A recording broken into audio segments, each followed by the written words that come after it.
Tan তো বন্ধুরা, যা গরম পড়েছে ভাবলাম আজকে ঠান্ডা ঠান্ডা বেলের শরবত বানানো যাক। তাহলে চলো কিভাবে বানাই তোমরা দেখতে থাকো। প্রথমে বেলটাকে আমি এক কাছার দিয়ে ফাটিয়ে ফেলবো। দেখো এই ব্যাবে ছাড়া থেকে আমার কাপড়ে পড়ে গেল। তারপরে এই বেলগুলো আমি জলের মধ্যে দিয়ে ভালোভাবে চকুরতে থাকবো।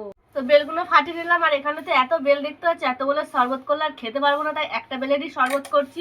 ভালো করে আগে চকুরে নিই। তো ভালো করে চকুরে নিচ্ছি। তারপর ফ্রিজ থেকে ঠান্ডা ঠান্ডা জল দিয়ে এসছি, এবার এর মধ্যে দিয়ে যাক। তো দেখো ঠান্ডা ঠান্ডা জলটা দিয়ে দিচ্ছি। সেই লাগবে খেতে, একদম টেস্টি। তারপরে নুন, এবারে দিয়ে দিলাম চিনি। এবারে ভালোভাবে গুলিয়ে নেব। আমার বেলের শরবত সম্পূর্ণ রেডি হয়ে গেছে। এবার গ্লাসে ঢেলে আমি আমার বড়মশাইকে ট্রাই করতে দেবো। সব গ্লাসে ঢেলে ফেললাম। এবার আমি চলো একটা বড়মশাইকে দেওয়া যাক। এই নাও, শরবতটা কেমন হয়েছে ট্রাই করে দেখো তো, তোমার আদরের বউ বানিয়েছে বলে কথা।